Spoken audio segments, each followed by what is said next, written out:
and we will begin our introduction to the ticketing systems. So today we're basically going to cover ticketing system, call logging, fundamentals, what basically happens with that ticketing systems. We're going to explore the common ticketing tools that are used, okay, and some of the best practices that are put into place.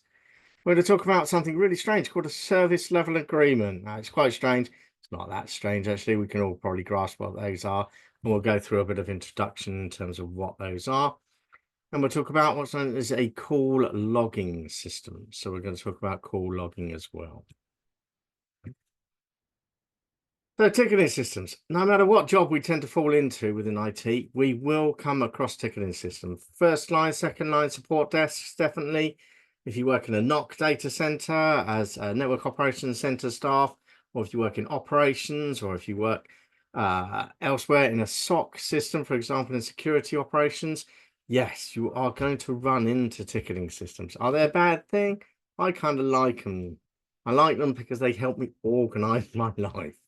Okay, the general idea is it helps us optimize IT organizations. Okay, it can enhance basically the productivity of a team and minimize interruptions. The whole idea of IT and stuff like that is to minimize a lot of the interruptions. They are clear, they are consistent. You can put processes in that means that things don't fall down the crack. Years ago, I'll tell you a really poor example. Years ago, don't hold me to this. Please don't record this. Years ago, I used to work for Microsoft when I was younger. Product support services, first line, front line support desk, one of my very early jobs. We didn't have a ticketing system at the time. Literally, stuff would come in, and this was the old-fashioned days where we'd actually get letters as well as emails, as well as people phoning us up and things like that. And it was so easy to actually find something you didn't actually want to do. You didn't like that particular call, or you didn't like that particular letter.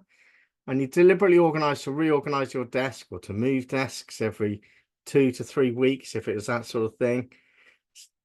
Sorry, I'm just laughing at Ronald. Thank you, Ronald. Literally, it was easy to move your desk every 2 to 3 weeks sort of thing. And strange enough, you'd lose some of that paperwork. It would fall in the bin strangely, or tucked behind a cabinet somewhere. And you wouldn't have to deal with that anymore until the customer rephoned up. Things falling into the cracks. Ticketing systems help us prevent us from doing that. It stops us cherry picking the easy tasks and leaving the hard ones for later. The hard ones are the ones that will cause us problems. So we're going to talk about the fact that it helps us perform assessments and analytics, which is key because it's important to know where things are going wrong so we can fix those, and then they shouldn't carry on going wrong, should they? I'm going to mention some things like call logging. Call logging has become more and more important within companies for a variety of reasons, and we'll talk about that when we cover that particular item. Shocking. I know, Paul, the things I used to do when I was young, okay? I don't encourage anyone to do that. But that was definitely when I was young. I'd never do it now, certainly not. So ticketing systems, they are a software tool. They can be a SaaS product. Remember last week? I was going to say last week. It was only Wednesday, wasn't it? SaaS products. So they can be software as a service, a cloud-based application, or they can be essentially a system that runs on a local server. They are there to track and manage customer requests, issues, problems, and incidents. Now, remember those 3 words that we basically come up there: issues, problems, and incidents. They are not always used, and it depends on which theory and which ticketing system you use as to how they will define those. But it does very much fall into those 3 categories, is where they tend to follow the process through. And we'll talk about those and describe those later. So it does, as I say, serve as a central location for support requests. Everything should come into a ticketing system. Okay, where it goes from there is totally separate and can be handled by different people. You can have different groups looking at the same ticketing system, essentially into different buckets. We call them buckets as a simple thing for those tickets, so they can get allocated elsewhere. It enables assignment, so no more will that piece of paper just drift around my desk, not being assigned to anyone. There will be a ticket with an issue, details, and it'll be my name on it. So I've got to deal with it. And the sooner I front up and deal with it, the better things are. And we can track the progress. And again, this stops things like falling down the cracks in the pavements and not getting addressed, which of course does improve our customer satisfaction because they're not phoning us up going, "What have you done about this issue I phoned about?" Sometimes, as it says at the bottom, there's a few different terminologies. Sometimes they are called tickets. Sometimes they're going to be called cases. I've heard them called issues. They have been called all sorts of things, but we will generally refer to an item as a ticket.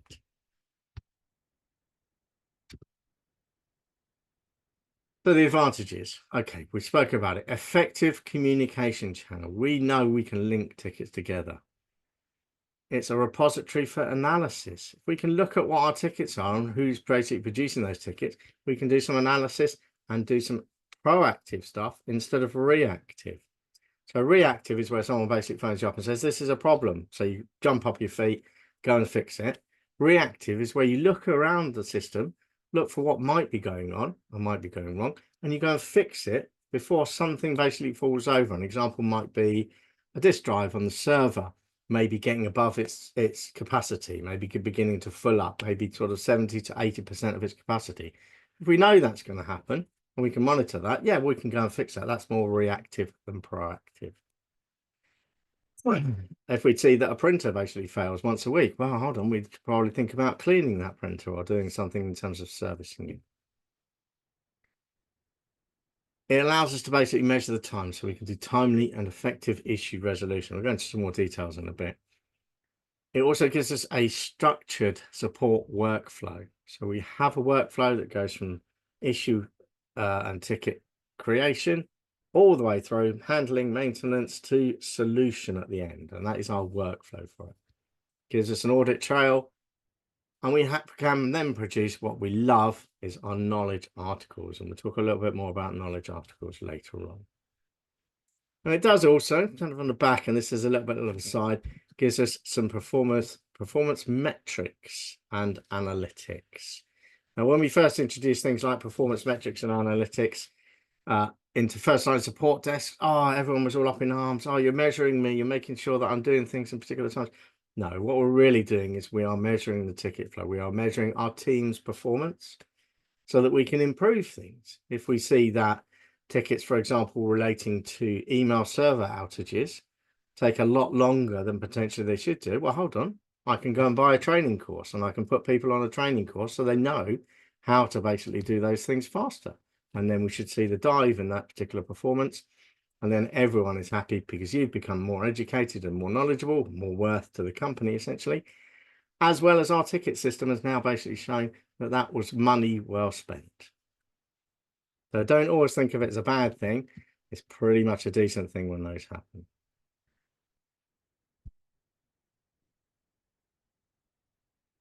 So we said it is a centralized system where a request is addressed and then the customer is all satisfied at the end of the day. So that's literally a ticketing system 101. That is the basics of it.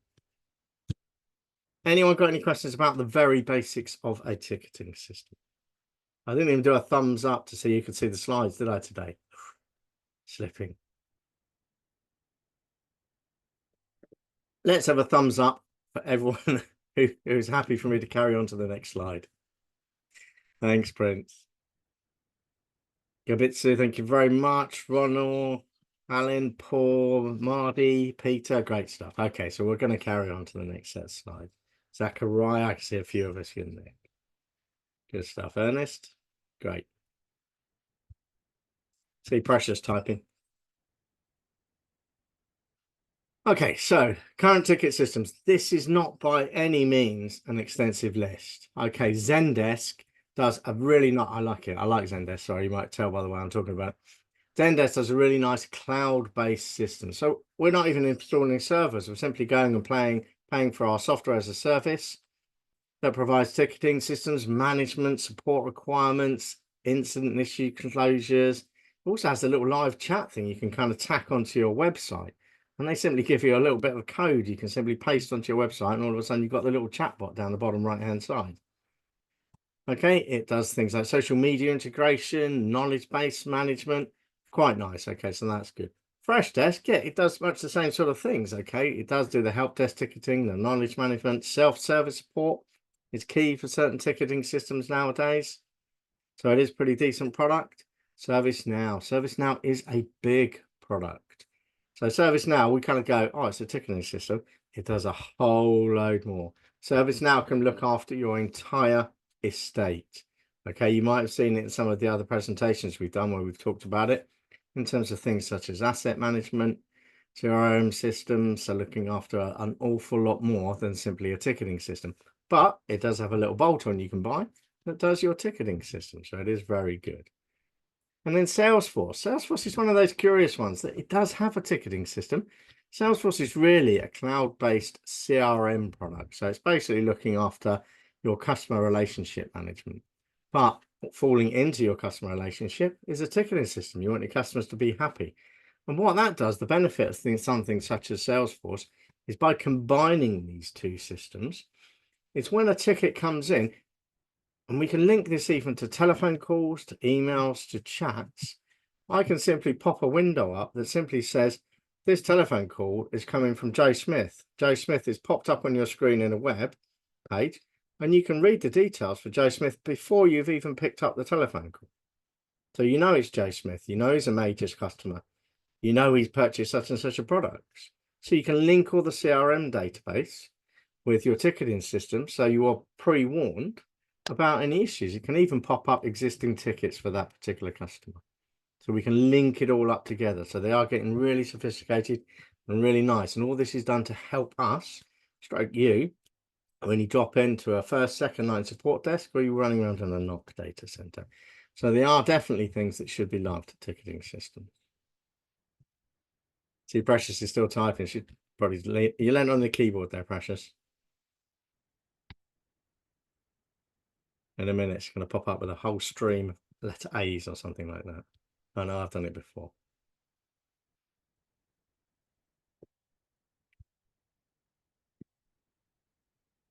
Okay, so ticketing process. So we're going to have a little chat about the process behind the ticket. Oh, Precious there. Silly question. There's no such thing as a silly question, Precious. All questions are great. Precious says, the ticket system, the same with the one we do at Amazon when computer is faulty for the IT department to come and repair it. Yes, that would simply be dropping onto a ticketing system for your IT department. Okay, I don't know if you report those. Let's have a question. Do you report those on a web interface? Or do you do it via a telephone call or an email?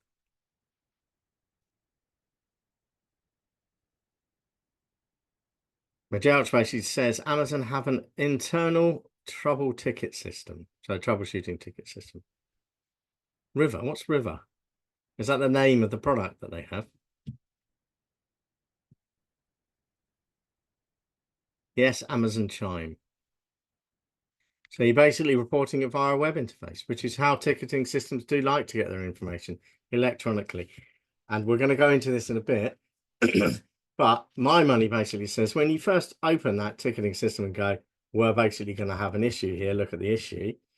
First thing you're basically typing in, if it's not automatically filled, is your username or your card ID, where you're located, the device you're having problems with, the operating system, all that sort of stuff. Is that all pre-populated, or basically they ask you questions?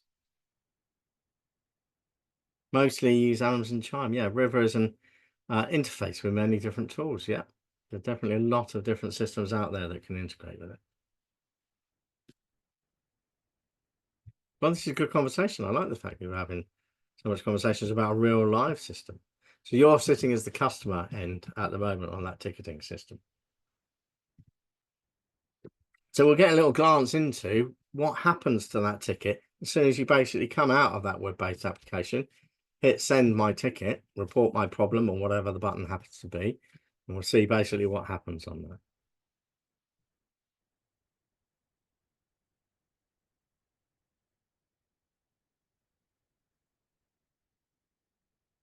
I can see an acronym in there, Majelch, TT, based on customer complaints. What's a TT for those of us that aren't in the know?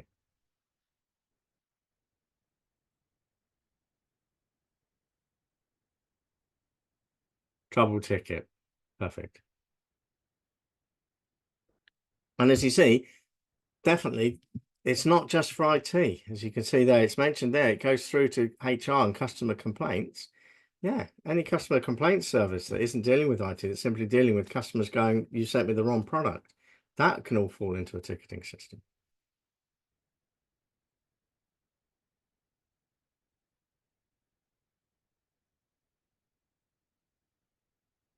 There's a comment there that says, no, inside Amazon, we're using Amazon Sim ticket system, in which IT department and team leaders write the problems related to the desired department. Yep, so you're likely to be using several different systems to manage several different workflows.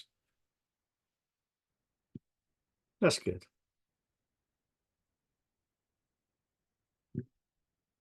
I'd love just to watch the chat carry on going. That's good. IT support uses ServiceNow. More than likely. Because it does, as I say, it does basically cluster up a whole load of other tools and services within ServiceNow that are very, very powerful. And also very, very customizable. We'll let the chat run for a bit because we've got time today. We've got time today for some good conversation like this.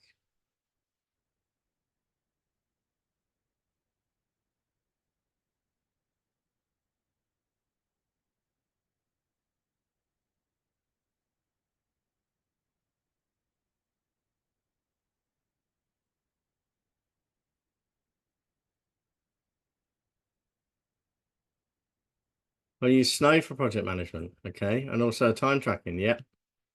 So there are a variety of ticketing systems, and without wanting to go into too much detail, yes, there are multiple systems for using different items, and as you're finding, basically, there are a variety that are basically used within Amazon. So the process that happens behind generally within ticketing systems is a simple one. I say a simple one, it's several steps, isn't it? So we have a user submission where the user basically goes onto either a website or picks up the telephone and reports an issue, making a request, email, phone, in person. Remember, even in-person ones get converted into tickets. There is some informational input. It's essential to grab all the right details. For starters, who's basically reported it? Okay, what operating system is it running on? Okay, a description of the issue and any relevant data around the side of it is going to be important. Then that ticket will basically be given a categorization. So they'll assign it a categorization. It could be something that you split tickets into things that may well be customer service related, they may be HR related, they may be technical related, and technical related ones may be further split down. Is it a network issue? Is it a hardware issue with a laptop? Or is it another device, an IoT device that's basically failing? And then there'll be a prioritization assigned to this. Now, the prioritization is where things do get interesting. So the prioritization is dependent on both the severity of the ticket and how many people the ticket is affecting. Well, that'll basically give you an urgency value, essentially, which is termed as a prioritization.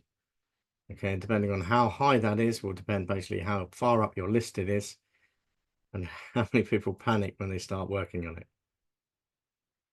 Now, the next one down, assignment. So the tickets can either be assigned automatically, so allocated to a particular agent, or they will sit in a bucket. Your agents may all have access to a particular bucket. If you're first line support, you probably have access to quite a big bucket.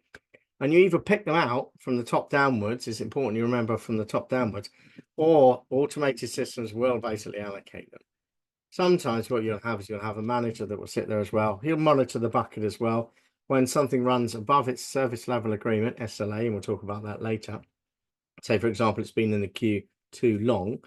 The manager will simply drag that ticket and go, right, Bob, you've got to do all that ticket. He'll smash the priority up because they can be adjusted and he'll put it at the top of his list. So that's how assignment works. And then there's a ticking tracking code generated. Okay, that's normally unique and that normally happens right at the start. So each ticket will have its own individual tracking code. And then potentially there'll be some automatic notifications happen. So we might automatically notify our users that we have received a ticket and that we are working on it.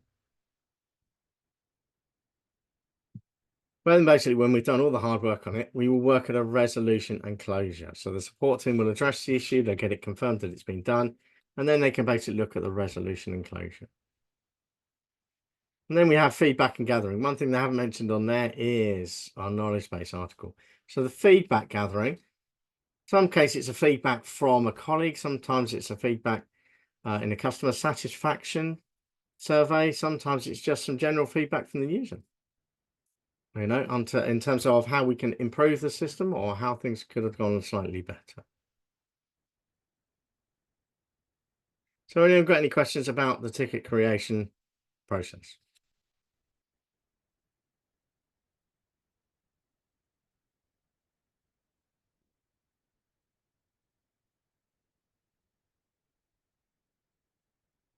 I can see a couple of people typing there. Let's see.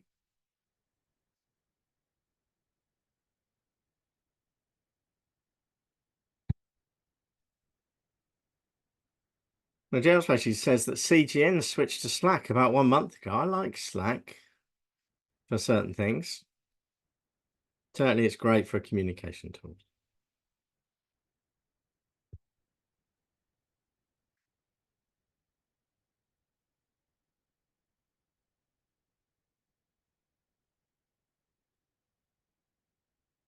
Okay, so let's have a look for the best practices.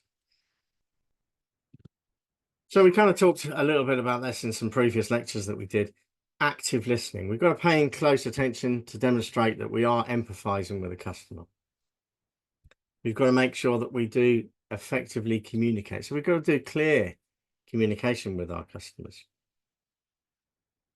We're going to make sure that our language is appropriate. If I'm a highly skilled technician, I don't want to talk at a high technical level to someone who basically won't understand half the words and the jargon that I'm using. So I've got to make sure that I bring down that level to something that someone can understand at their own level. Problem solving skills are massively important. This is where we talked about the troubleshooting, and we did some troubleshooting for both operating systems and network, where we talked about general troubleshooting skills. It's important that we apply those skills we learned there. Knowledge management means basically you need to, as an agent, best practice is for you to stay up to date with things. You should always have a little bit of time carved out in your day, stroke week, depending on how busy you are. If you're a first line technical support, to try and improve your knowledge, try and pick up some of the latest articles that have been created in terms of knowledge base articles, to keep in touch with what the company and the business is doing. Because that best allows you to basically approach these tickets and do timely resolutions. Then there's time management. Yes, we need to be on top of tickets. Pay attention to those that have been out there longest. It's important for an agent as well to basically make sure their documentation is good. Remember that ticket that you create, it's not always going to be you that handles it from start to finish. That ticket might well be passed through several different people, unless you want to work 24/7 for the company, that is, which I don't think any of us want to do at the moment. So when you can't sign off your shift, your ticket should be in a state that someone else should be able to pick it up, read the details, and run with what you've already written down. Okay, so make sure your documentation is good and accurate.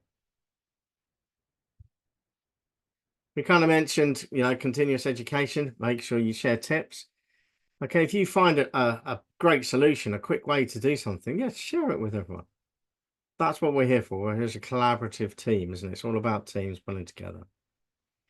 That's collaboration and adaptation covered. Look at that. Now 2 in 1 on there. And then queue management. Now, queue management might not always fall down to you. You may just be managing your own particular queue. Okay, but managers will be managing multiple queues, and it is a case very much that they need to be on top of those. So you need to be on top of your queue. And the communication and the cadence is really just about the time flows.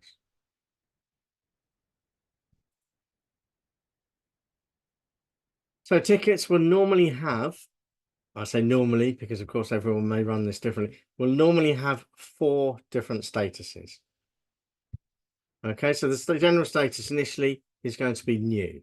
So these are tickets that are new, they've not been assigned, or no one has basically picked up and touched. So these essentially are virgin tickets that are there to basically be picked up, looked at, not put behind a filing cabinet, but basically addressed. Then we have an in progress ticket. So this is one that is, as it says, someone has picked up, they are looking at it, they're doing some research, they're already talking to the customer, they're fully engaged in that particular point. Then we have an escalated one. So escalation is allowed. It's very much what ticketing systems are for. A frontline technician may pick up those tickets. Frontlines, I think, will solve about 80% of tickets in the first touch. But everything else that takes a little bit longer or is a little bit more complex will be escalated up. So that ticket will fall into an escalation status. That escalation status will make it appear in a different bucket for a different manager, for a different team. And that escalation team, normally your second line support or your third line support, will have exactly the same as you, but on a smaller bucket. They will be dipping in, dragging tickets out and looking at them and fixing them and spending more time on to basically fix these issues. So that's the escalated stage.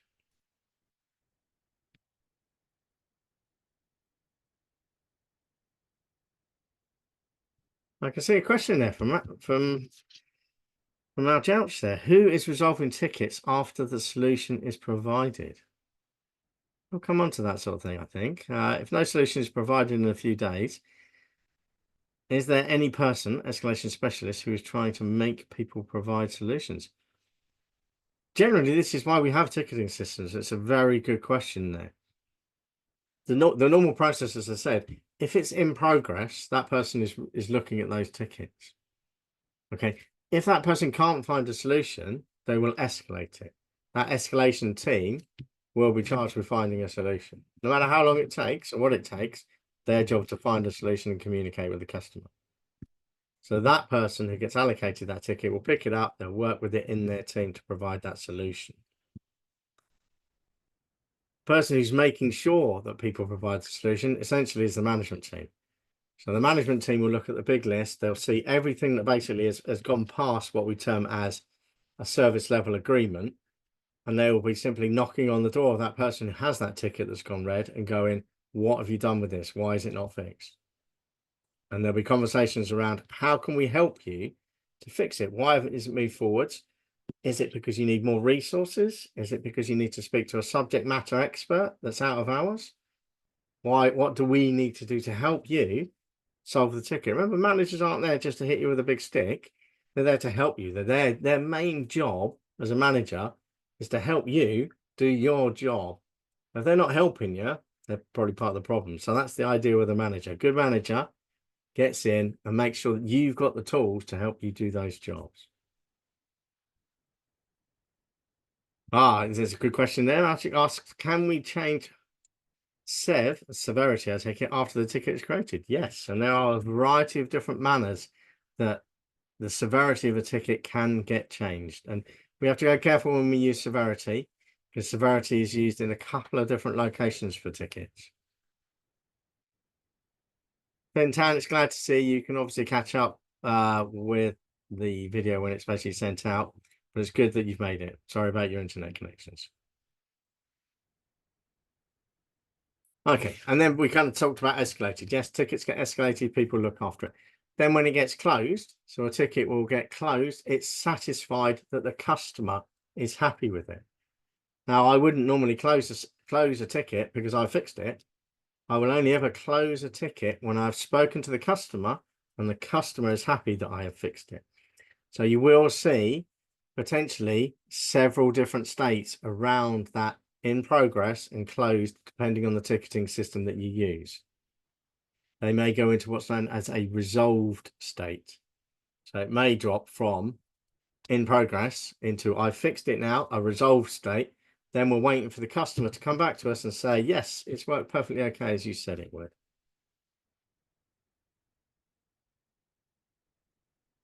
Maximilian especially posted something there. In our team, we, for example, have some designated specialists that can take care of the resolutions being provided ASAP. Once a service level agreement, man, you've copied that, haven't you?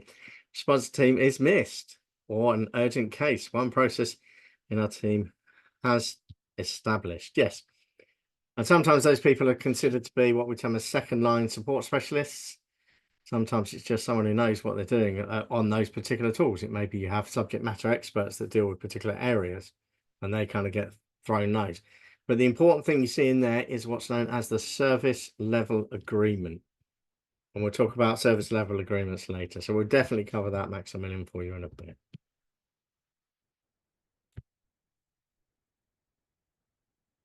Any questions about the general process of a ticket that goes from new, in progress, escalated to closed?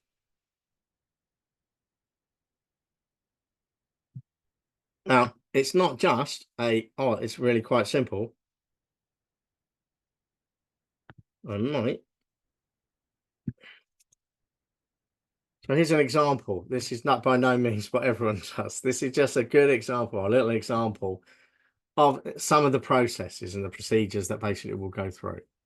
Okay, don't take this as read, but you can see there is a workflow for a ticket from when it basically gets created, it gets assigned, to where it basically goes from there. Did they manage to fix it? Did they record a ticket? Does it need escalating? Okay, so there's a workflow that tickets flow through, and your ticketing system will understand that. And there's someone behind the counter basically who's programming the system into doing this. So there's a lot of different boxes. There's a lot of different service level agreements that get put into your ticketing system that controls where the flow of these tickets basically happen. So it's not sort of a one suit fits all for anyone. There's obviously different responses and different things that happen throughout different companies.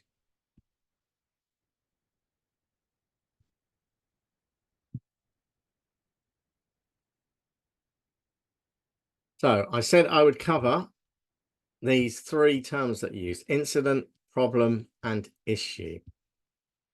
Let's cover incident. Incident is fantastic. It's the easy one to cover, so I'm going to pick that one first.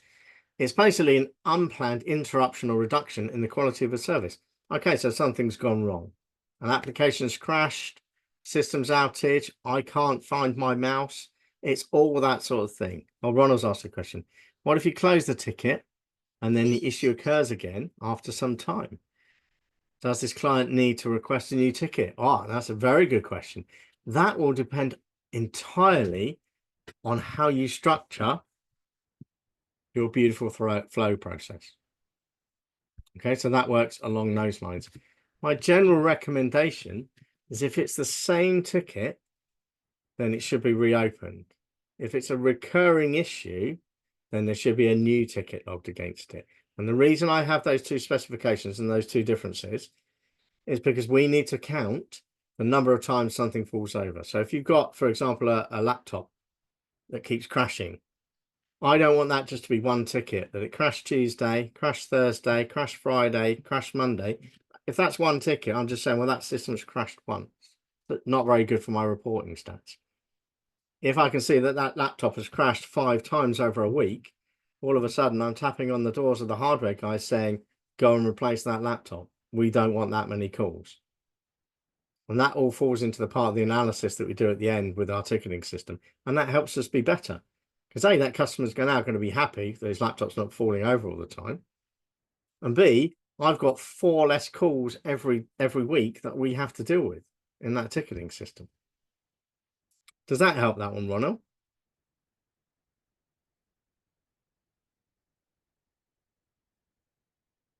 Very good question, Ronald. It is one of those ones that is always argued about when you sit in management meetings about what you should do with these tickets at the end.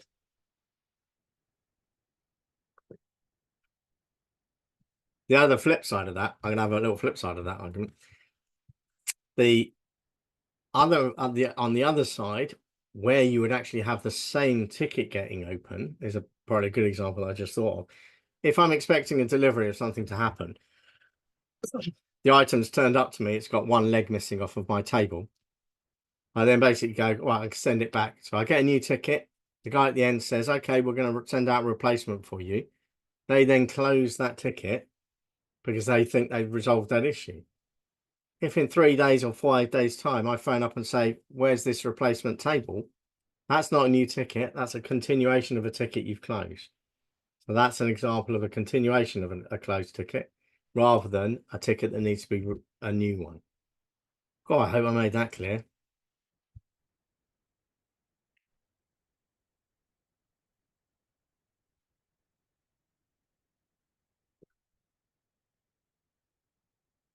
Can you reopen it? Depends on the system you're running.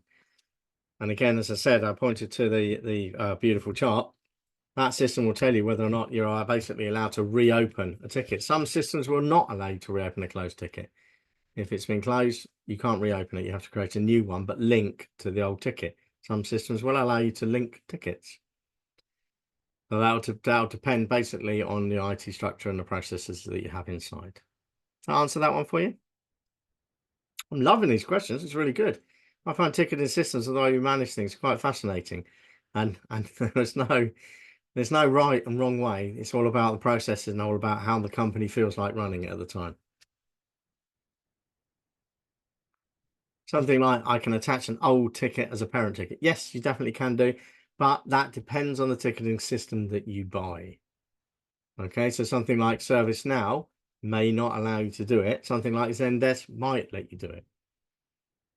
But you should always be able to provide some form of a link to a ticket. Good stuff. Lovely questions, by the way, people. Thank you very much. Keep them coming.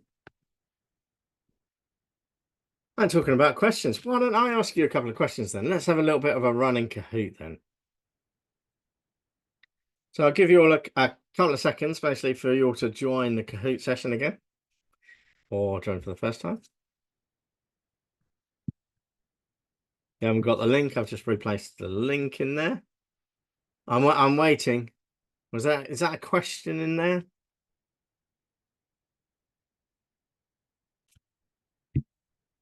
You want to give me a thumbs up when you're in?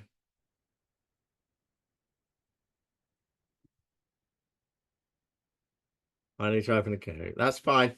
We've got time today, so we're going to have a little bit of a relax while a couple of people join Kahoot.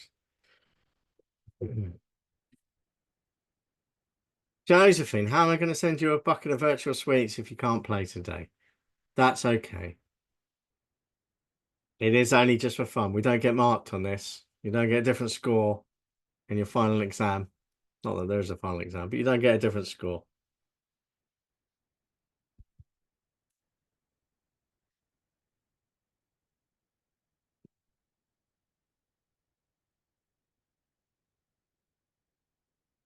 I'm just seeing if I can see.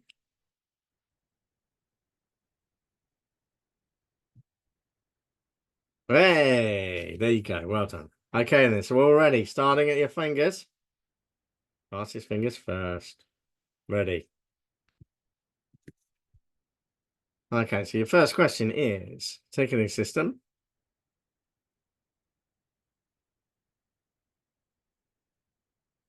A puzzle. Put these in order with the first at the top of the list. So when you get a ticket, put those in order. There's not all of them, because of course there's loads.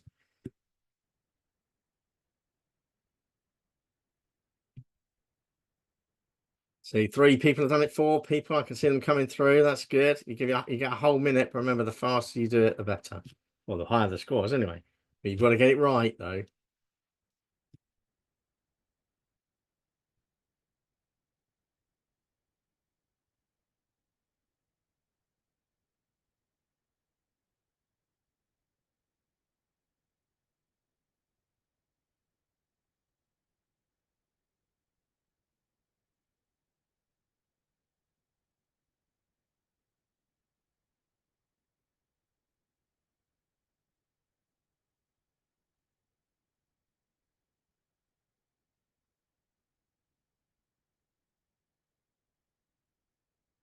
Ah, there you go. 13 people smashed that correct. 6 got it wrong. So enter the issue details is normally the first thing that basically happens.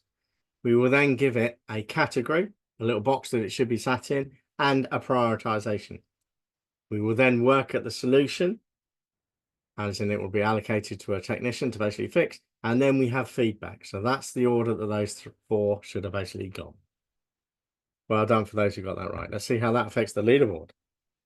Eddie, smashing it up at the top. Ernest, I'm glad you got in now. Second place, Max, Alan, Mardy, all in there. Great stuff, people.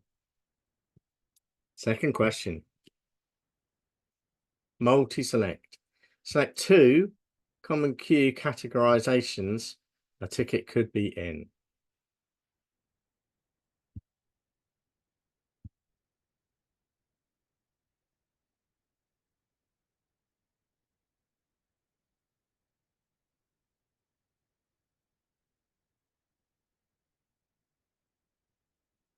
Oh, beautiful stuff. Who tick binned?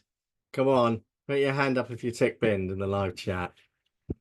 And we don't bin anything anymore. They become new and they get escalated or they become answered.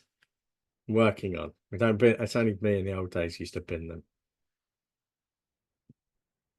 But let's see who smashed that one. Mardy jumps right to the top. Precious, the highest starter. Well done. That's pretty good. Last question for this little round. Another quiz question. When does an incident become a problem? Man, I feel I might have skipped that in the lecture.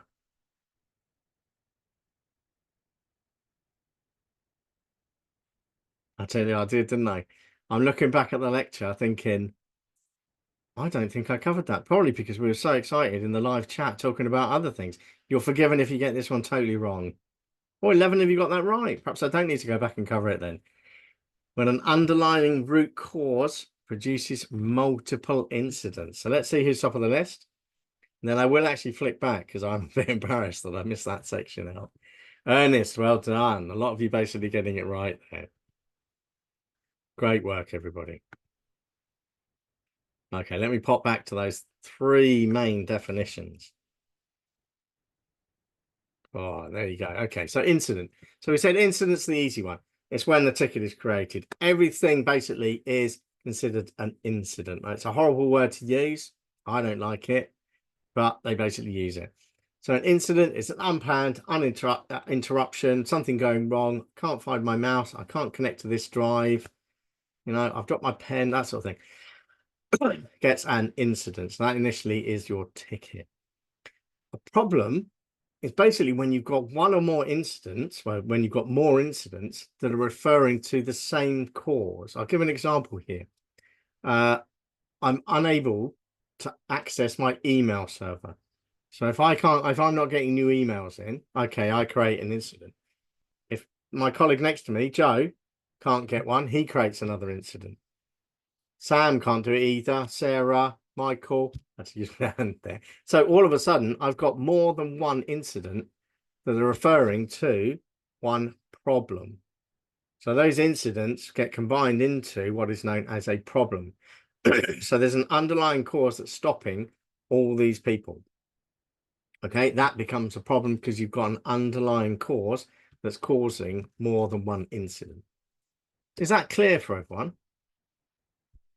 Because then the objective becomes just fixing the problem rather than the incident. Now, it may be that those incidents happen at the same time. It could be, yes, you know, all of a sudden everything's crashed. But it could be that if you're tracking the system, those incidents could happen over a period of weeks, over a period of months. Okay, where we know we can see and we can track systems and we can say, hold on, our email system is becoming less and less reliable. We're getting more and more faults reported about accessing our email system.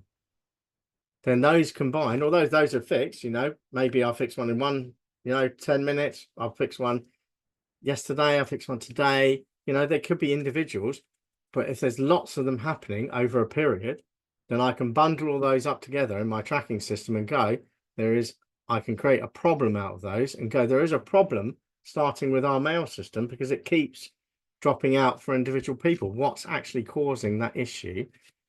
An incident becomes a problem. Is that a clear enough definition for everyone? Let's have a thumbs up if you kind of understand that.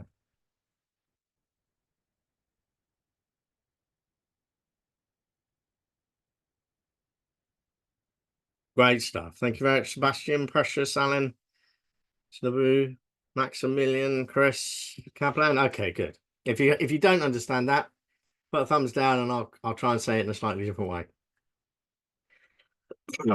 Right, let me talk about issues. So issue is a broad term that encompasses both incidents and problems. Okay, and this is basically defined as a deviation from an expected operational, including incidents and ongoing problems. So what we've got to consider is our normal operation procedures, our normal operating procedures and our normal acceptance. Yes, we know every now and again a laptop will fail. We know every now and again a remote access we won't be able to get onto. Okay, but if our operational boundaries say we expect to lose 10 laptops over a year, or we expect not to be able to access our mail system for 5 to 10 minutes every month, then that's fine. Okay, that's great. No worries at all. Because that falls within our normal operational boundaries. And they just form incidents and they form problems. And we carry on fixing those. So normal operation is carrying on. An issue is when something goes peak-tong, for want of a better word. Okay, an issue is our mail server has actually caught fire. Okay, that is now an issue because that's going to take more than 10 minutes for us to bring up. And that's now an issue for the company. Okay, normally when something becomes an issue, so something as big as that, excuse me, management tends to get phoned in. The ticket tends to expand. and as I said, management will have a coping strategy for that sort of item. So they will have a group of people they need to notify. They will have a group of people they need to make sure are looking at that particular problem, issue, incident. And they will basically escalate that to, you know, the owners and people like that of the company to make sure that the company is aware of it. Because you can see if I lose my mail client for 10 minutes during the day, okay, some people are going to get upset. No one's really going to cry.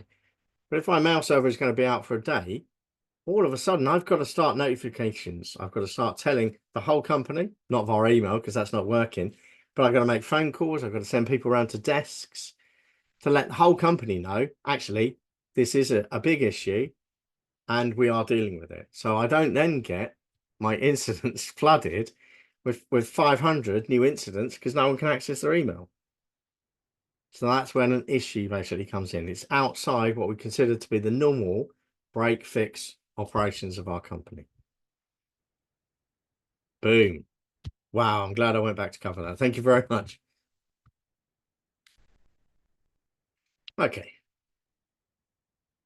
Let's dive into service level agreements.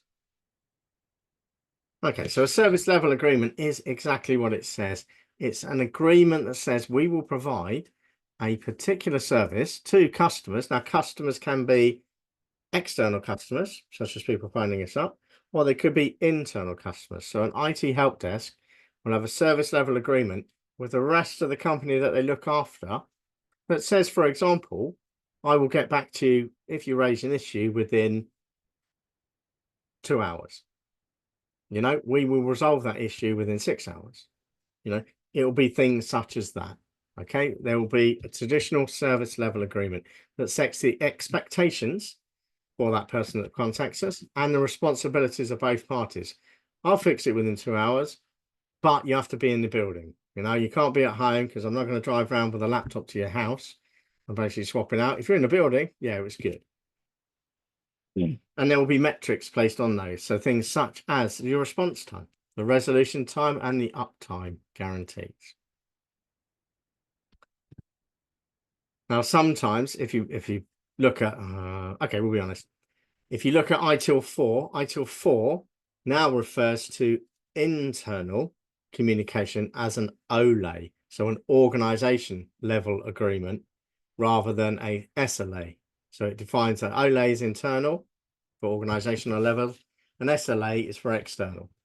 Now, I think that's a bit mean that they all of a sudden changed it on us just for ITIL version 4. All I can see you typing there.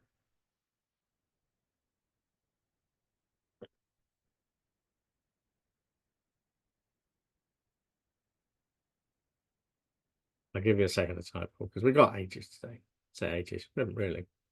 Probably start finding out to rush later.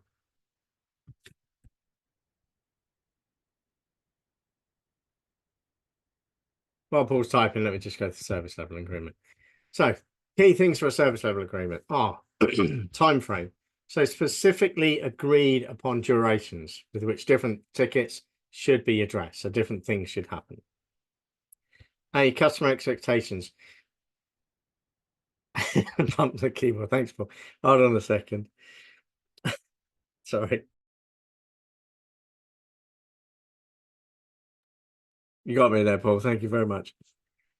Customer expectations. Yes, we need in that service level agreement, we need to set the customer expectations. We talked about it, didn't we, when we talked about customer expectations and troubleshooting? We'll probably talk about it a bit further on. That if we set the customer expectations, they know what to expect. If we meet those customer expectations, everyone's happy because they know what to expect.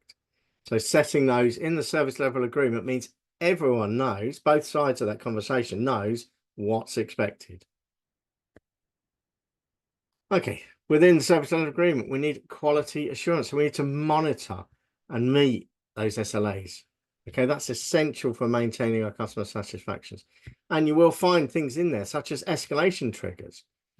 So for example, within my SLA, if I've said I will provide a solution within 6 hours, if that ticket is still being worked on or still not in the closed or resolved phase, at about 5 hours and 30 minutes, that ticket is now then going to get escalated. It's then going to trigger an automatic escalation to change its beautiful color from orange to red, or to flow a flag, or to drop an email or a text message to the manager to say this one's approaching its service level agreement. Step on it and get something done about it. Okay, so there are escalation triggers that will happen automatically within our ticketing system, which will then bump those up priority or flag to the manager so they can go around and rattle someone's cage at that stage.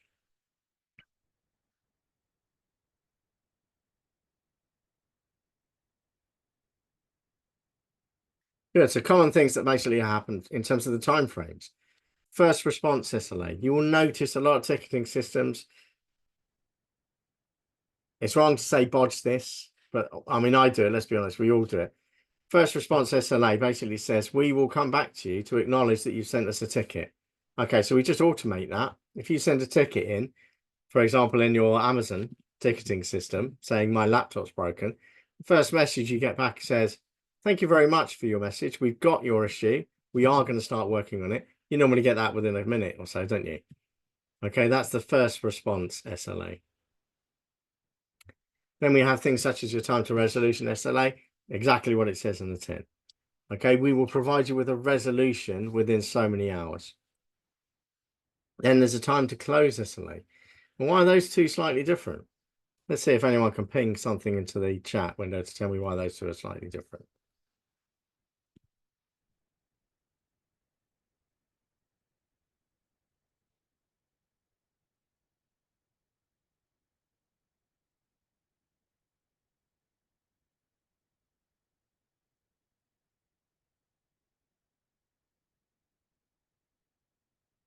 First response is an automated message. You're spot on, Rajesh, there. Perfect.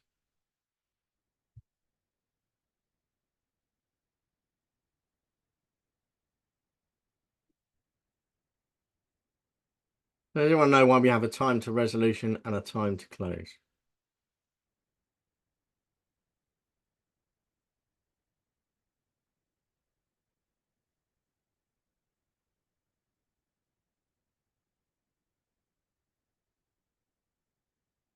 See a couple of you typing, which is great. The second one is when someone is actually working on the case. Time to close is really, well, think of what you do with a closed ticket. It's a closed ticket of what state?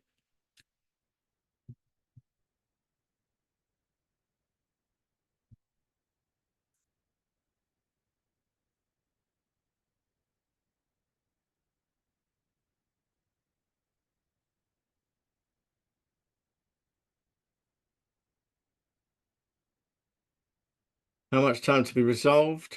What's the question? Sorry if our question wasn't clear. So what's the difference between a time to resolution, service level agreement, and a time to close? Why are resolution and close different?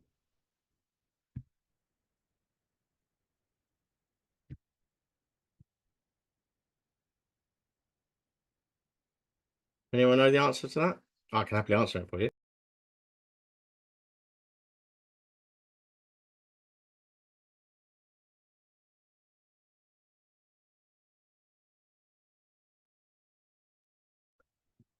Asano, time to close after customer feedback.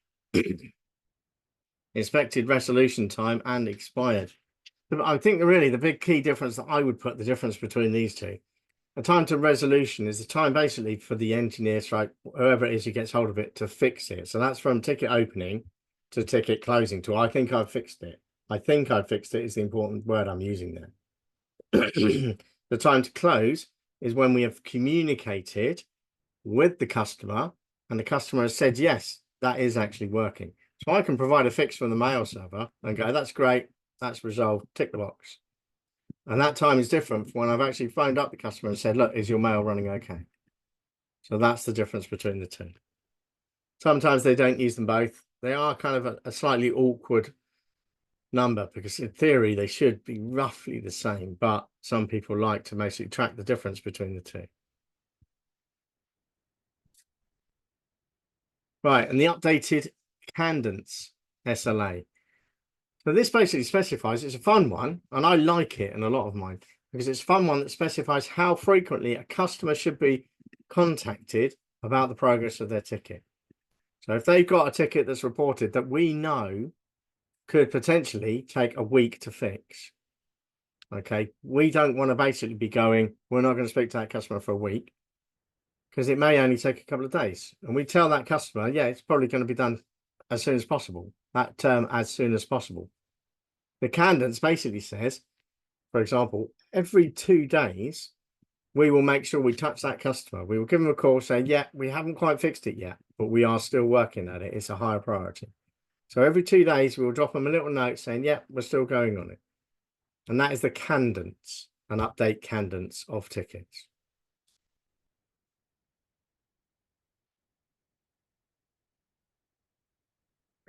Good. Okay, we all good with that? Those concepts? These are examples. They're not hard and fast. There's definitely loads and loads of service level types that are out there, but these are just a couple of answers.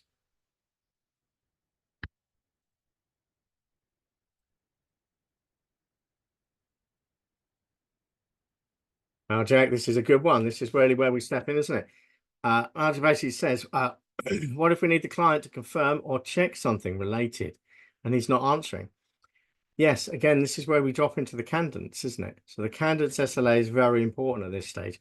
If we ping a customer and say, we think this is a solution or we need these details back from you, and that customer doesn't reply, our updated cadence SLA will tell us we can leave it for 2 days before we have to contact them again.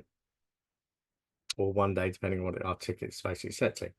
So we phone them up another day and say, hey, you haven't come back to us yet. What's the answer? Are you able to give us these details? Okay, and we just continue ticking that. Okay, until someone basically pulls the plug and says, hey mate, you're not speaking to us. We're going to have to close the ticket because we've got a lack of communication from you. And as I said, all that will fall into our very attractive process sets, won't it? So it falls into this particular beautiful process diagram that we get drawn up. Does that answer that question for you? Because remember we said with the SLAs, we said there's a responsibility, didn't we? We said customer expectations and agreements, isn't there? There's an expectations for both parties. So that's the important thing. We know we've opened a ticket and we need feedback from that customer. We need that customer to provide the feedback in a timely manner.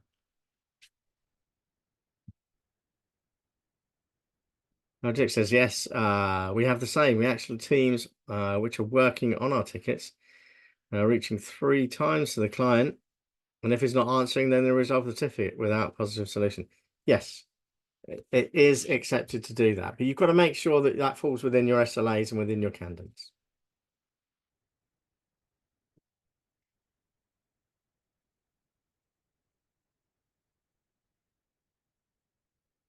Great, just before we have a break then, I'm going to do one more slide before we talk about ticket hygiene. So we're going to cover this one and then we'll go for a 10-minute break.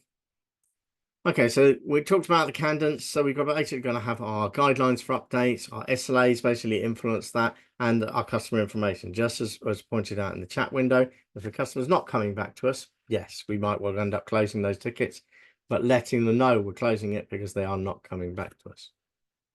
Ticketing language. Okay, we know for well with tickets are quite often similar things that we might have experienced before. So we can have some saved replies or quick text. These are sometimes called canned responses. okay, that can come out.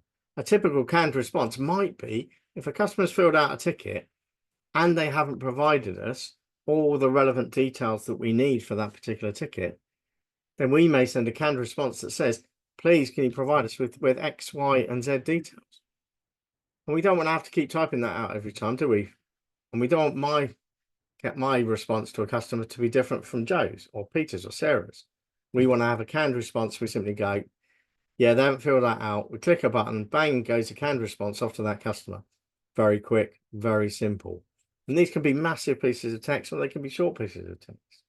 A good example of some canned responses are things such as if someone needs to send me a laptop because they've broken a laptop or a laptop is faulty, one canned response I might get them to do, it could be an attractive form, could be one that simply says, look, if we need to replace the hard disk on this, we're going to wipe all the data off of it.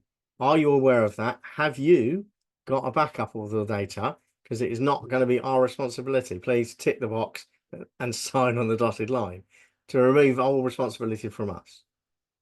Okay, so that is a typical canned response that might be sent to someone. And I don't want to have to type that out and then hand it to legal every time. So that's why it's canned. Legal's already gone through it. They've checked it out. We know that's great. Bang, off it goes. Other ticketing languages, friendly reminders. This ticket's coming towards its SLA. Things such as that. And gathering data templates we covered. Okay, that's perfect. So we're going to have a 10-minute break for a comfort break, coffee, apple and a banana, and listen to some fine tunes. So I will see you all in 10 minutes.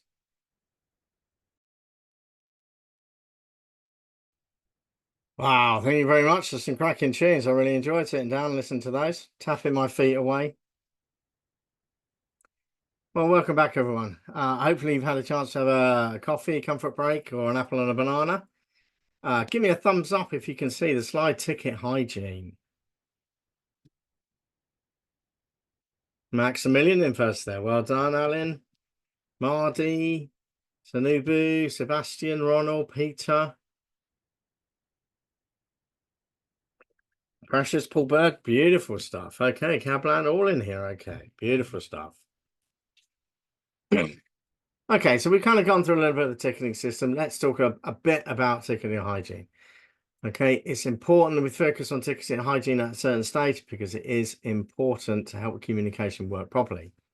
We're going to have a little chat about the formats that we should use, the regular updates, time-based specific, okay, ticket closures, and the ticket review part of the process.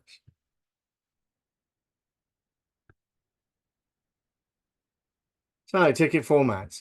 Generally, there's important pieces that we need to put into a ticket. Sometimes it's because it will not just be us that is handling that particular ticket. So we need to specify the issue. It needs to be clearly stated that what the issue is, as interpreted by the support agent. Now that can be a little bit wild and a little bit wonderful. Normally, what I tend to basically do is, actually, they're broken into the second step anyway, so that's good. And then we need to have the steps taken. So we outline a summary of what the ticket issue is, and then we have steps taken. Why do we put steps taken in? Because the next person that picks up the ticket doesn't want to have to go through all that stuff that we've already done with the customer again. And that customer is just going to get more annoyed if you phone up and say, can we try this? And they go, well, we've tried that already. Okay, it's not always a good place to be. Now, we want to basically have an expected behavior and an actual behavior. Now, the reason we do that is because we need to know that the customer is expecting a behavior that does work, is expected. They're not saying I'm pressing the print button and it's not coming down my fax machine. Okay, well, that will be wrong anyway. So we need to balance an expected behavior, which is what the customer expects, which will be the successful outcome that we're measured against, with what it actually does. And then we ideally, if we can, get a set of steps to reproduce. This is not always possible. Okay, it's not always possible that you can interpret when your machine is going to crash or when something is going to fail.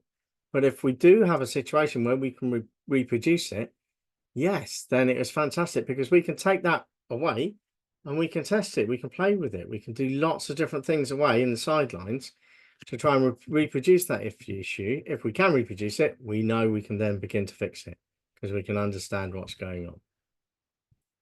And the successful criteria, again, that kind of reflects back onto the expected behavior. What will make the customer happy is essentially what that expected behavior is.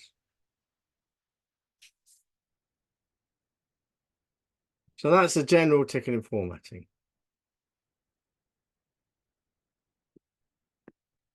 Normally, what tickets will do, very good question there, Michelle. It says, can the tickets be edited after they've been created? Normally, a lot of the fields are editable. Okay, but what you tend to have is you will have a sequential of opening and adding things to tickets. So that will give us a ticket timeline that lets us see what happens. So for example, if I open a brand new ticket that's come in from a customer, I will open it, I'll get a section that I will put what I've done, steps taken that I've basically had, and potentially I'll write in there the next step if I don't have a chance to finish it. And that means when the next person picks it up, they'll be able to look at that, but they won't be able to modify what I've written. They'll be able to write their own piece next to it or below it. And that basically gives us several different touches for that ticket. And it goes on and on and on, where a different person picks it up, puts their comments, someone else picks it up, puts their comments, puts their comments.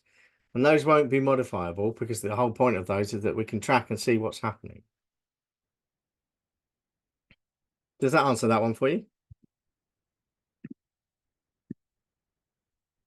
So there will be fields that you can modify, and there'll be fields that you obviously can't modify.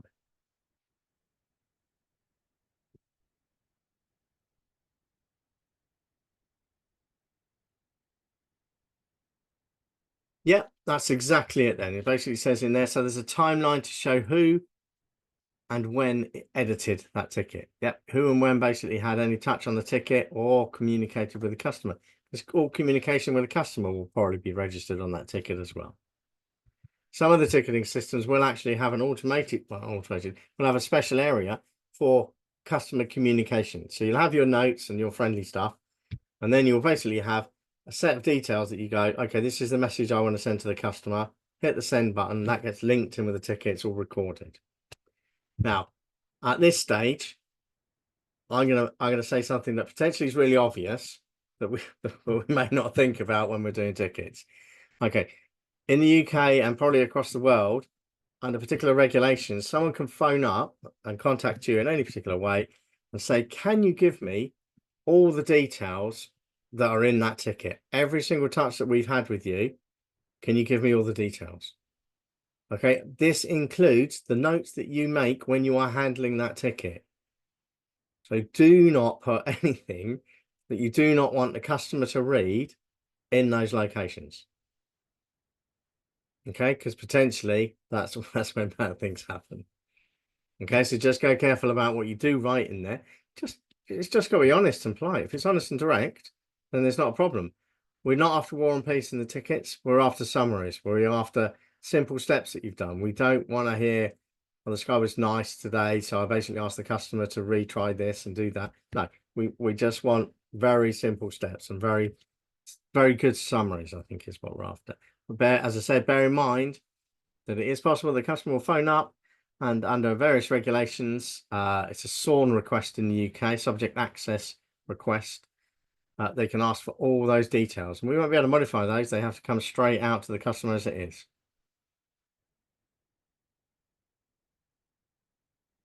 Good. Anyone got any questions about that? Yes.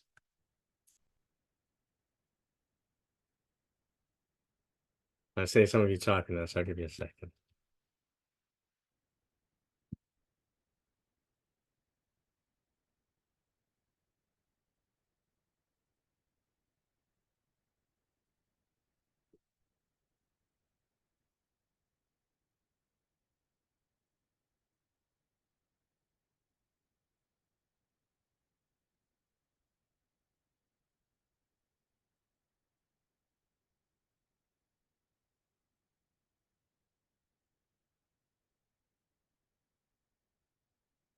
Okay, there's a good question. Do we need to provide images from the issue or whoever's creating the tickets? I think when you're creating tickets, depending on the system you have, you can attach files, you can attach images. Images are great. Half the time when I speak to people, this is stuff that helps you troubleshoot, really, isn't it? So the more stuff you help for troubleshooting, the easier a ticket is to resolve. So if your customer's got, an issue with a cracked screen or something like that, yeah, a picture of the cracked screen is great. If they've got an error message that pops up on the window, yeah, the content of that error message.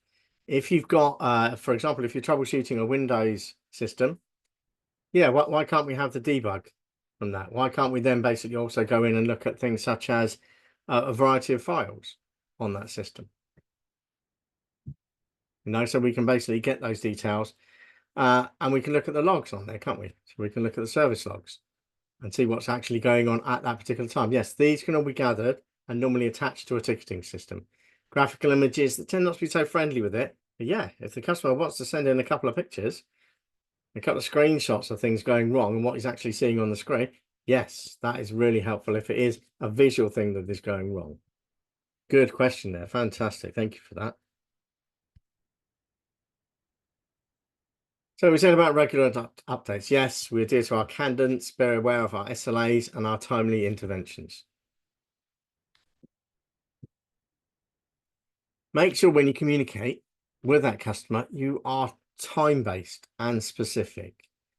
Okay, for example, I'll give an example here. I will update you on Wednesday afternoon before close of business. That's great.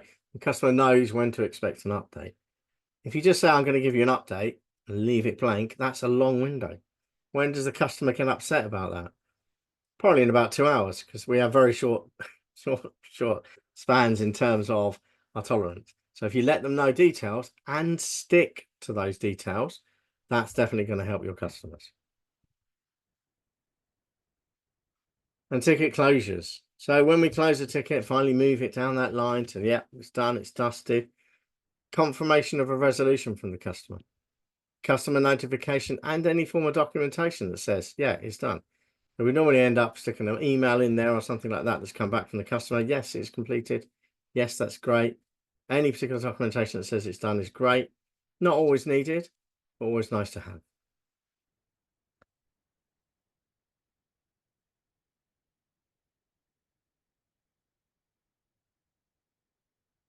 I can see a couple of you typing in there. That's fantastic. As I said, we've got time today, so I'm going to have a sip of my coffee today. Actually, it's tea today. Strange for me.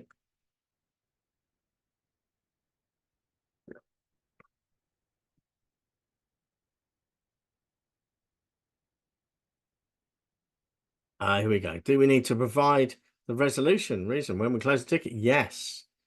We must have a resolution in there. We must have how we fixed it. Because remember, we will talk about this later on. We will go through those tickets to work out what the resolutions were. Are there common resolutions that we're giving? And this falls into what we talk about knowledge bases. So we will definitely cover all that stuff. You need to basically say how you fix that problem. And in fact, boom, here we go then. So ticket reviews. Normally there's some ticket hygiene stuff that's done that involves around, are there any tickets that have not been responded within the SLA? This is normally a managerial thing or an automated thing that will automatically happen on your ticket systems. Are the tickets in the escalation queue in need of further attention? Are the second tier and third tier guys doing their job? Are there any tickets in progress with SLA limits? So basically we're talking about the limits and service level agreements going. And are there any tickets in progress assigned to support agents on vacation? This is why I tend to be really careful about going or assigning a ticket to an agent. Because if that agent isn't in, what happens to that ticket? Okay, it simply sits there while they're away for the weekend or off on a 2-week holiday.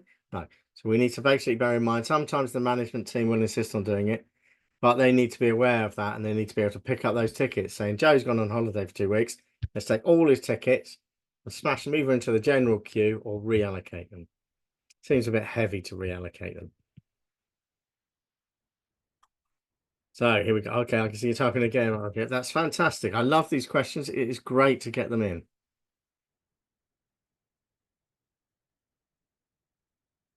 Now, this is the knowledge article one. This is where we kind of come into answering that last question you asked. Let's see, shall we?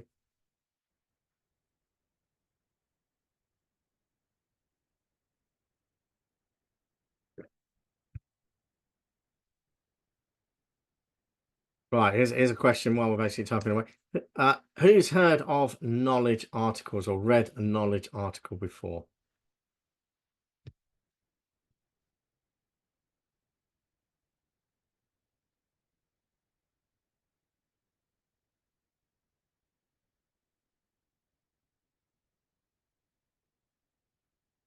Simple thumbs up would do if you've heard of knowledge articles or you've read one before.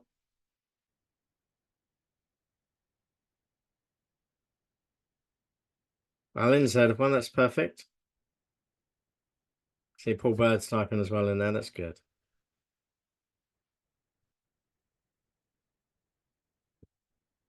Chris, fantastic.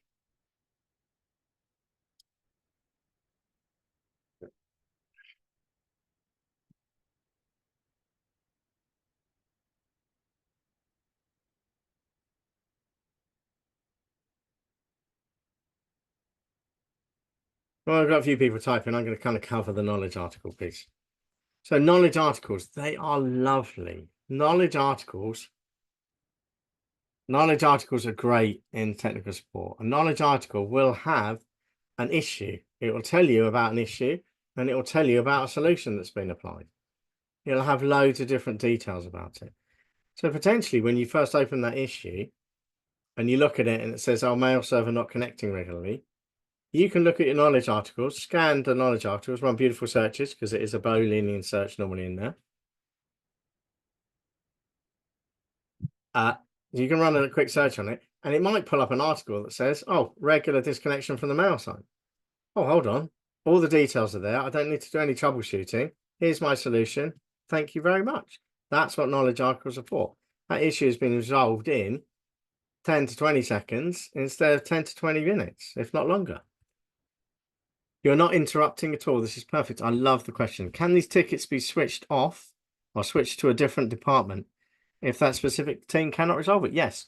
As I say, normally what you have is you have a set of buckets. So you'll have a bucket for first line support, you'll have a bucket for second line, bucket for third line, bucket for HR, bucket for customer care. So yes, so they can basically be switched around and moved to different buckets, moved to different departments. So if I'm dealing with something, for example, in technical support, and I think, hold on a second, that's nothing to do with me, that's a customer care issue. Why are they contacting me with regards to them not being shipped their three-legged table that they've ordered? Okay, I can simply go, okay, that's not supposed to be in my bucket. I'll put it into the customer care bucket. Okay, and we can normally pass them fluidly between them, depending on the company policies. But yes, that's how it is. Lovely, no problems at all. So knowledge articles allow us to be proactive issue resolutions.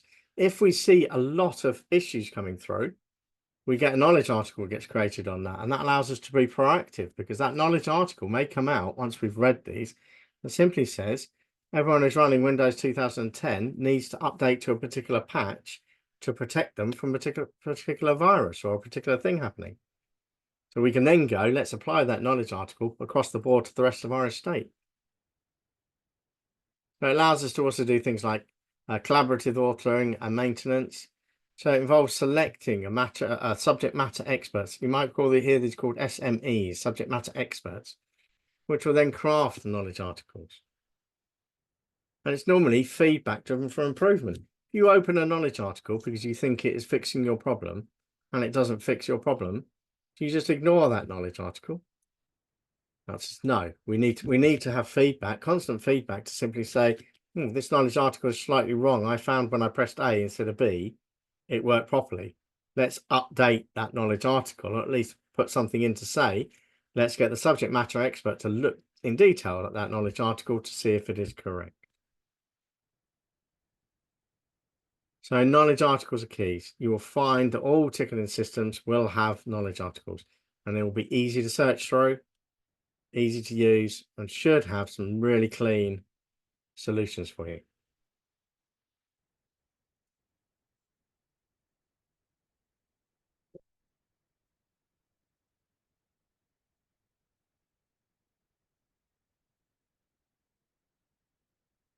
Any questions there?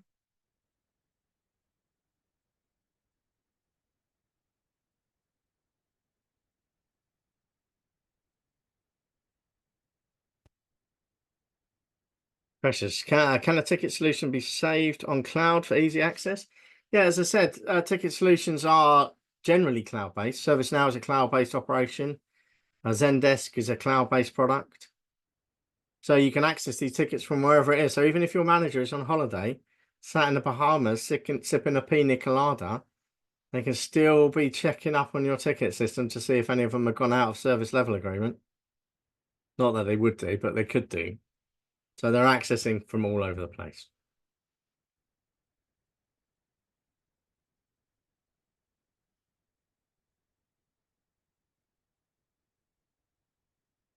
Great work.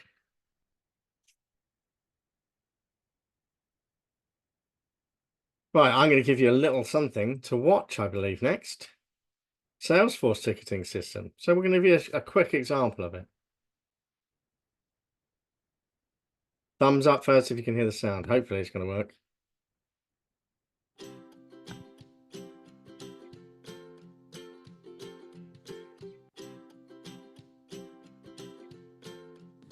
Providing excellent customer support is important to every business, but supporting customers over multiple channels like email, phone, SMS, and the web can be challenging, especially when you have disjointed systems, manual processes, and tons of support cases where time is of the essence. Salesforce can help you route customer issues to the best person for the job, help your team quickly understand the situation at hand, respond to the customer with the right answer the first time, and take action to resolve their issues. Let me show you how. Nowadays, customers want to get help in whatever way is most convenient for them. Regardless of how your customers want to reach out for help, all of their support cases get routed into one place. And you can set up rules to determine who to route those requests to and how they should be prioritized. As soon as your team member is done with one issue, the next one can be pushed to them, helping them solve more issues without spending time searching for the next task.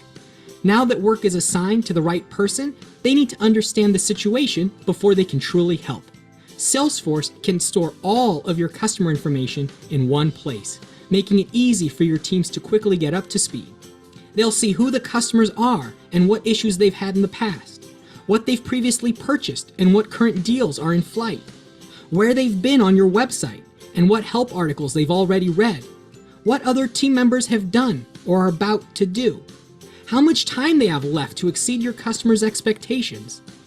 And it's common to integrate information from other systems to Salesforce, so your teams can see orders, invoices, inventory, shipments, login information, whatever it is you want to track, all in one place without having to look through a bunch of different apps. And because integration can be a two-way street, your teams can take action here and have it update everywhere, seamlessly keeping all of your systems in sync. As soon as your reps have their bearings, they can use powerful tools to act quickly, at scale, like search for answers to common problems and send pre-approved help articles directly to customers. Leverage automation rules so no customer feels forgotten about and nothing slips between the cracks, reducing the burden of manual tasks. And walk through complex processes in less time with fewer mistakes. We can even dispatch your team in the field, making sure they show up with everything they need to get the job done the first time. Not only will your agents have a smoother experience, but your managers can monitor your team's performance in real time and see where people need help. Follow trends and understand what parts of the process need to be improved. And leverage powerful tools like chatbots and self-service communities so your customers can ask questions, find answers, help themselves and help each other, reducing the burden on your support team and providing a better on-demand experience to customers. Yes, there's a lot you can do with Salesforce. That's why I recommend you sign up for your free trial, log in, and have fun. Wow, that's pretty powerful stuff, wasn't it?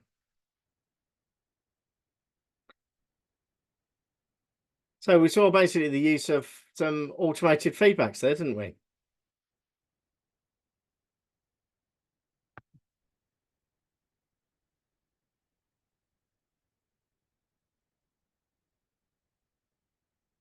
Let me just ditch that out of the way. Get the right ticket up. Bear with me a second. I'm just going to do a little bit of juggling.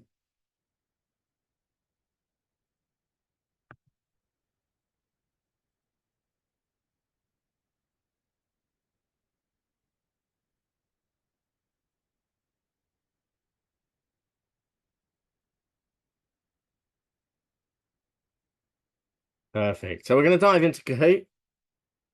Just ask a really good question there. Are these tickets have some prepared templates for different issues. We saw in that presentation, we saw them basically using some templates. You can look through the knowledge articles, and sometimes in the knowledge articles, it will go, oh, here's your solution. And you can simply go, bang, off you go. That's my solution. You click the button and it sends that solution to the client. Okay, which is fantastic. Some of them may have templates. As I said, we can use the automated templates in times which are canned responses, which might ask for more information. So in the ticket, we may have a drop-down button in our ticketing system. We have a drop-down button that says such and such a canned response. So more information on Windows canned response, a please contact us canned response, that sort of thing. So loads of different canned responses are available, as well as links to the knowledge articles that might well provide those particular solutions. I hope that answers that question.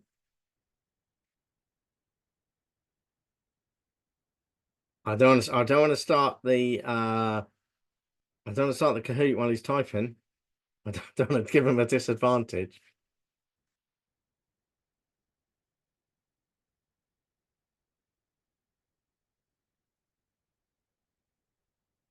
Right, are we ready to go?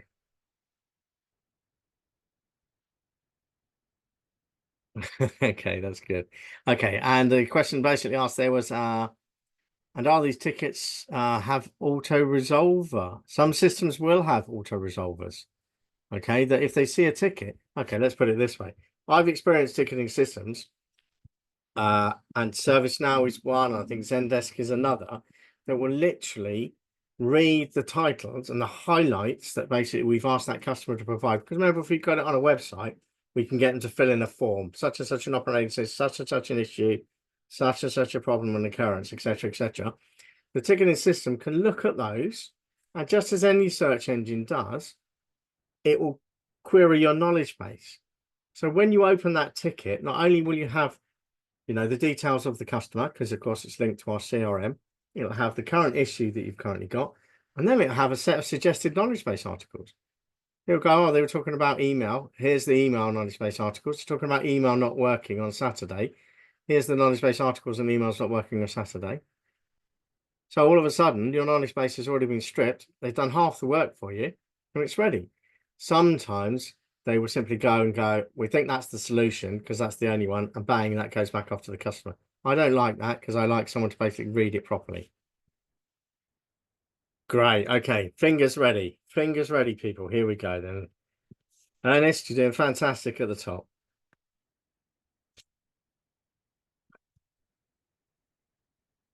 What does SLA stand for when discussing tickets?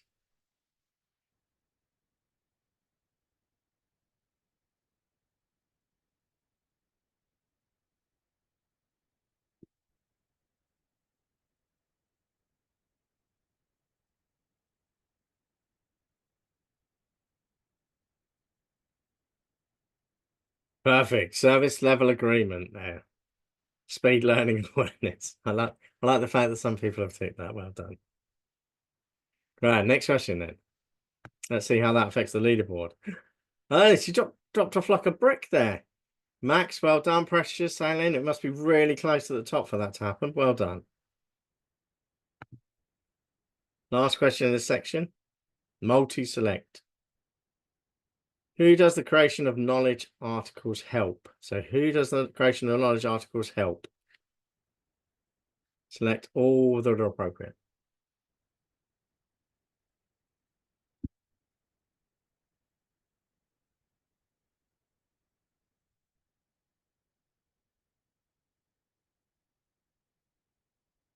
Everybody. Yeah, everybody, you, me, there's a famous song about that, but I'm not going to burst into song. Well done, everyone, for getting that right. So let's see. Alan's jumped to the top. Cablan, Precious, Paul B. Precious is a 3-streak answer. Wow, cracking through it. Well done. Blues Brothers, was it? It was, wasn't it? Off the film, crikey. If only I was just about to reach for a pair of shades, put them on. Well done, everyone. That was good. I've got a little bit of a multiple choice practice here. There's a question for you. So in the live chat, you're allowed to type the answer A, B, C, or D to this one. So during a ticket review, one ticket in the tier 1 queue does not seem to make any progress. Your organization operates with a 2-tier support system with a tier 1 queue and an escalation queue. What should your team do with the ticket next? Give it to straight in there.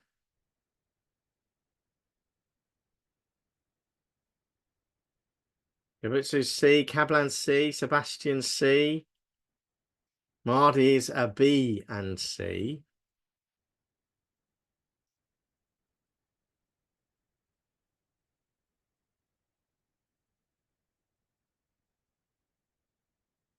Mardy, I'm going to explain why I wouldn't do B. I'd always make sure I do C.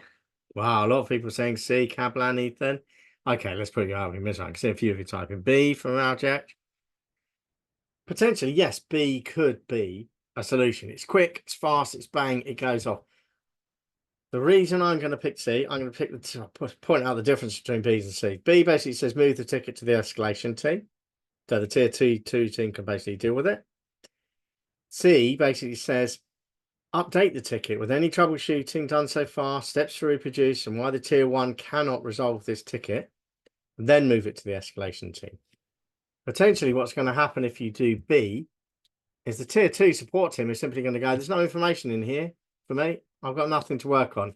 And they'll simply dump it back down to your tier. Okay, but with option C, we've provided the information. We've done the update. We've told them why we can't handle it. Could be we haven't got the right machines to test on it. We can't do anything.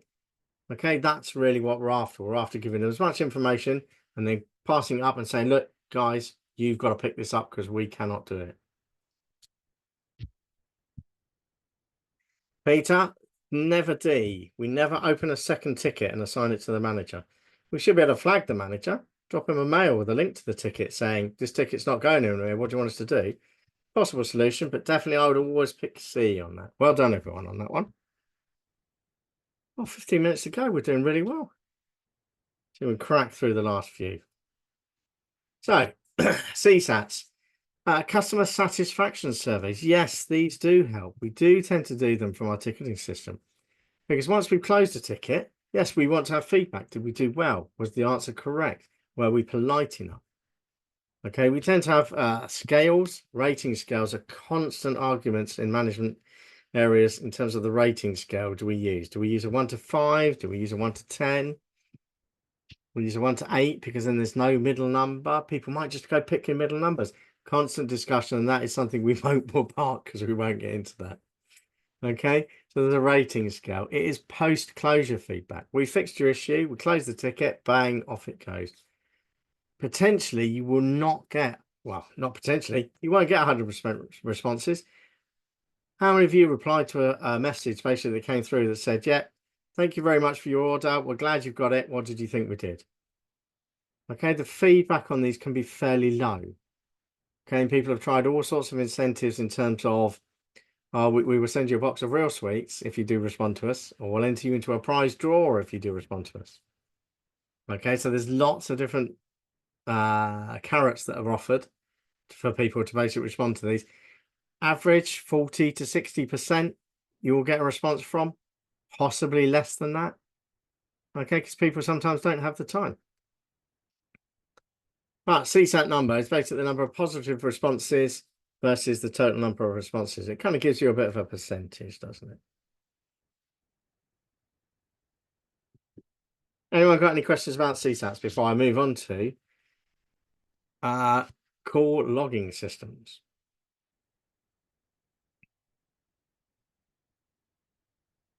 Okay, perfect. So call logging. Okay, it's essentially collective evaluation and reporting technique and statistics about telephone data. Yes, we know if we receive an email or a message on a web system that we can happily track that.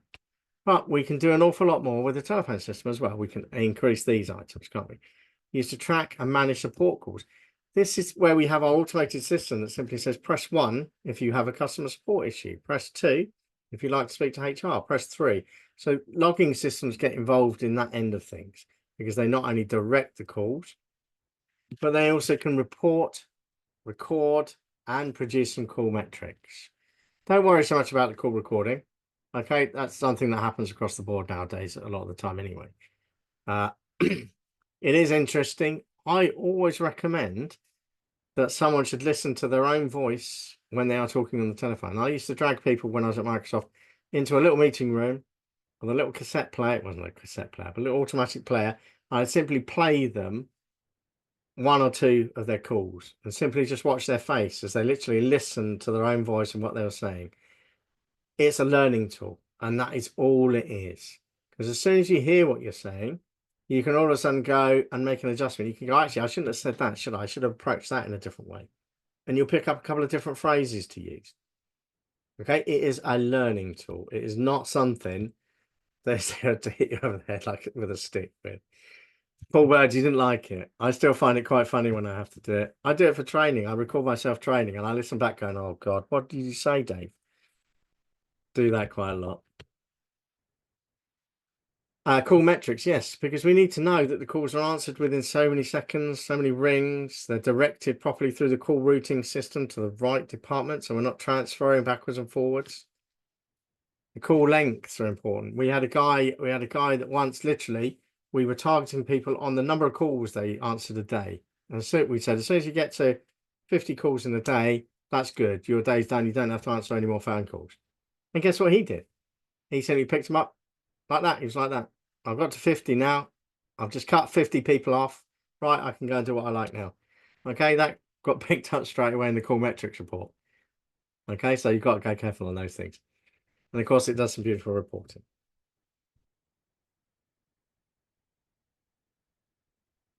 So we know that call logging systems are there to help support the team, manage volumes efficiently. If you've got too many calls queuing, if your queue length is massive, people waiting 5 minutes, strange enough, you need more staff or you need to route things more efficiently. There's a fair few vendors out there that produce call logging systems. A lot of these are quite famous ones: Avaya, Cisco, Mitel, Hawaii. Okay, there's a lot of different ones out there that tend to do it. With the move to voice over IP, VoIP systems, it becomes a lot easier. These are normally call logs and done basically via what's known as a PBX system, which is a private branch exchange, which used to be a massive toy that sat in the corner in one of your racks that had loads of telephone lines coming into it, and then you routed it out. Nowadays, it's done very much through voice over IP. So we tend to have a similar sort of box, but there tends to only be one or two cables coming into it because it's all done via the internet connection rather than for what's known as PSTN lines, which are the old telephone lines, which basically meant they were analog and you had one line per caller rather than loads of callers on one line. Any questions about call logging systems?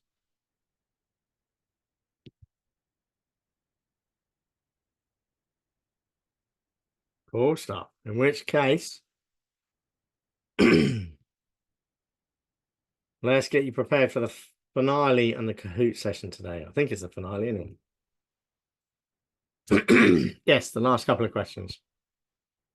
Alan, let's see if we can keep at the top. Ready? In the context of customer support operations, why is the integration of call logging system considered strategic?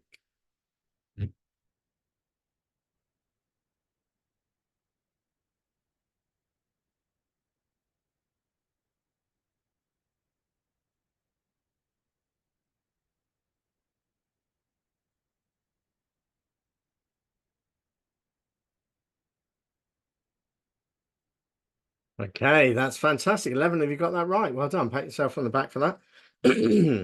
So it's basically to track customer support requests and optimize response and solutions.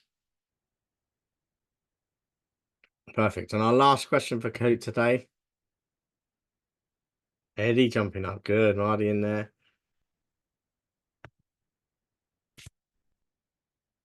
Multi-select is our last question. What are the benefits of call recording to a business?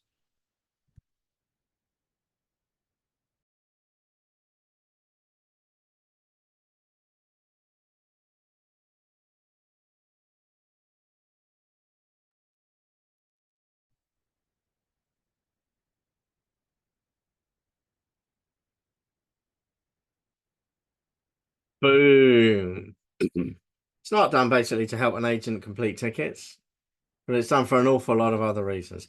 It's a training aid. We record it. We let you listen to yourself. You improve how you speak. You improve what you do. You improve how you talk. For quality assurance, yes, we need to make sure that quality is good.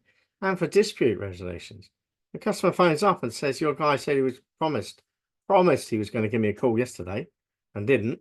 Well, we can play the recording back and go, no, he said Thursday. Well, not Thursday yet.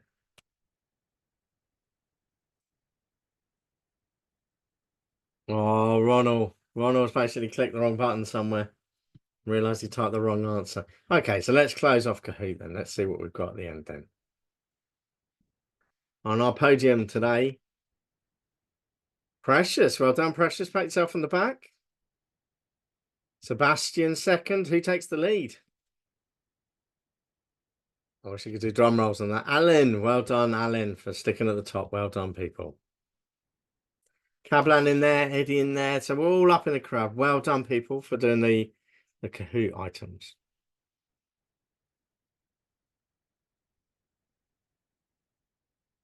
So we're going to finish off really with a lesson conclusion. Any questions are more than welcome as I'm going through this anyway. So the role of a ticketing system and call logging systems, basically they're to support you. They're there to help you get through the daily tasks. They're there to organize and help organize things. And they're to stop you throwing things behind the filing cabinet and ignoring them forever.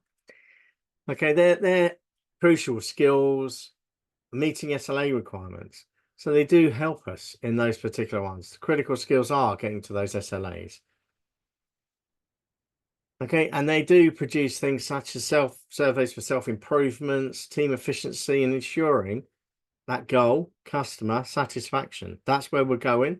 We always want to make sure that our customers are more than ecstatic about the service that we provide. And obviously with more customers, more satisfied customers, we get more customers, and therefore we get a bigger business, and therefore someone pays us more money. It's not always true, but that's the way it goes, isn't it? So do we have any questions for today's session? Happy to throw it open to the floor.